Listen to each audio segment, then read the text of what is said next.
Salut Charles-Antoine. C'était le début de la série finale hier dans la Ligue nationale de hockey. Et les partisans des Hurricanes en ont profité rapidement pour rappeler le passé judiciaire du gardien des Golden Knights, Carter Hart, qui avait été impliqué dans l'affaire de Hockey Canada Junior. Voici ce qu'on entendait dans les premières secondes hier à Raleigh.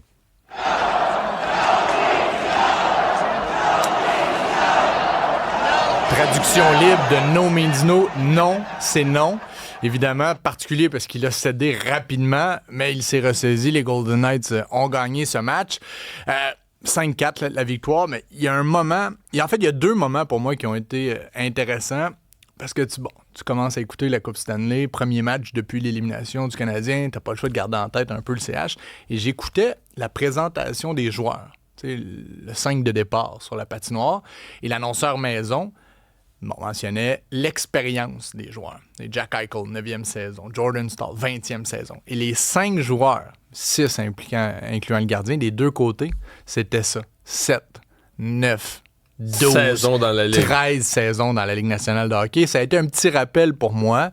Encore une fois, hier, on parlait de... Canadiens, c'était des deuxièmes saisons, troisième, quatrième. Hier, là, les 12 sur la patinoire, c'était ça. 8, 9, 10, 11, 12. Donc, des équipes expérimentées et qui sont à maturité. D'ailleurs, John Tortorella a compris ça rapidement quand il a pris la job.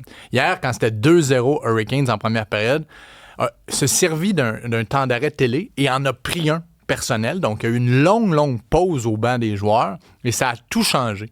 Mais John Tortorella n'a pas besoin de coacher, entre guillemets. Il n'a pas besoin de s'interposer dans cette équipe. Il a juste à calmer le jeu parce que son équipe, c'est une équipe de vétérans. C'est une équipe qui en a vu d'autres. Il y a un noyau qui a déjà gagné la Coupe Stanley. On a greffé à ça un paquet de joueurs vétérans. Thomas Chartel qui a été très, très bon hier.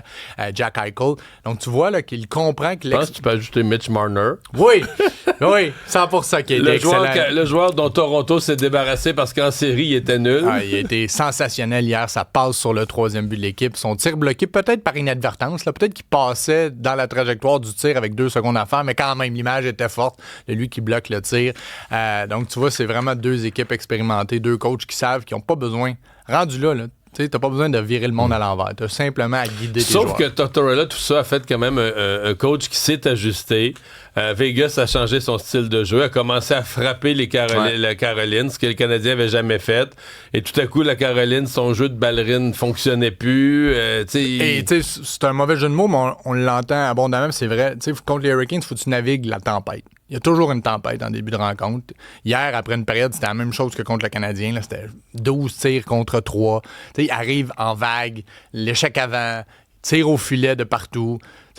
C'est ce qu'ils ont fait hier, les Golden Knights. C'est dire, hey, pas de panique. Et le temps d'arrêt de John Tortorella, on l'entendait à la télé. Là, il y avait un microphone. Il disait, hey, il reste beaucoup de hockey, calmez-vous, jouez pas de façon latérale, allez-y linéairement.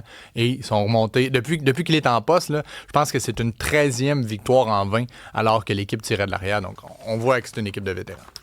Tu veux me parler de la NBA. C'est devenu un duel entre 2 villes. Ouais, parce que la finale de la NBA débute ce soir. Les Knicks de New York, qui n'ont pas gagné un titre depuis 50 ans. Ah oui? Ouais, tu sais qu'on pense aux grandes organisations là, des différentes grandes ligues, les Yankees de New York. Au basket, là, les Lakers et les Celtics, c'est eux qui ont des gros titres. 18-17. Les Knicks ont seulement 2 titres dans l'histoire, alors qu'on pense que c'est une des plus grands... New York. Ouais, New York. D'ailleurs, et c'est là qui est intéressant. San Antonio, c'est une des villes qui a la croissance la plus fulgurante en termes de population aux États-Unis. Elle est devenue la 7e plus grande ville des États-Unis, juste derrière Philadelphie. Mais c'est une ville en explosion à tout estier. Je veux dire, mettons, les arts, la gastronomie. Il y a comme un autre... Tu sais, t'avais Dallas, Houston. Là. Ouais. T'as comme un autre Texas là, plus jeune. Austin puis San Antonio. Là. Je veux pas faire de l'urbanisme ou de la politique avec toi, mais une des raisons qui est citée pour voir plusieurs grandes villes texanes en progression, c'est qu'on a investi beaucoup de l'argent du pétrole dans l'éducation et dans la santé. Donc, il y a plusieurs gens des côte est, côte ouest, qui ont décidé de se rendre au Texas, puisqu'il y avait tellement d'investissements qui avaient été faits dans des milieux. Donc, on s'est mis à renouveler la population avec d'autres mondes, moins de Texans et plus des gens plus libéraux. Donc, les villes ont évolué culturellement parlant. Mais ce qui est particulier, c'est que malgré le fait que c'est la 7e plus grande ville aux États-Unis, Il n'y a qu'une seule équipe sportive professionnelle. Les Spurs de San Antonio au basket. Ils n'ont pas de football, ils n'ont pas de hockey, ils n'ont pas de baseball. À New York, là, et là, j'exclus la WNBA et la LPHF parce qu'il y a 2 équipes à New York. Là. Il y a 11 formations professionnelles. 2 baseball, 2 hockey, 3 hockey, 3 sont c'est comme New Jersey, les Devils. Dans toutes les ligues. En MLS, il y a 2 équipes également. Mais si, j'étais un petit quiz là, ce matin, le dernier championnat à New York, toutes ligues confondues. C'est les Giants de New York. C'est les Giants de Au New Super York Bowl, en 2012. Alors qu'ils étaient rentrés par la porte d'en arrière, je pense qu'il y avait eu une saison de 8 victoires, 8 défaites, que j'avais même pas une bonne saison, ils sont rentrés sa fesse dans les séries. C'est pas le Super Bowl avec l'attrapé sur la tête là, de David Tyree, c'est l'autre. Donc en 2012, après. Eli Manning avait été nommé joueur par excellence, donc ça fait longtemps qu'on n'a pas gagné. C'est très, très significatif. Au baseball, les Yankees ils sont allés en finale contre les Dodgers. Ils n'ont pas gagné. Ben, pas depuis 2012. Ah, ouais. Donc, c'est quand même particulier. Et si les Spurs sont là, c'est grâce à cet extraterrestre. C'est comme ça que LeBron James l'avait appelé. Victor Wembanyama. Souvenez-vous, ce grand Français. 7 pieds, 4 pouces. Il a 22 ans. C'est lui qui avait été repêché au premier rang. Il domine en ce moment pour les Spurs. Donc, c'est quand même intéressant. Qui est favori? Bonne question. Je sais pas trop. Les Spurs ont été plus dominants en saison régulière, mais les Knicks sont en feu de façon un peu surprenante en éliminatoire, donc ça promet quand même. Peut-être un championnat à New York, enfin. Merci, Jean.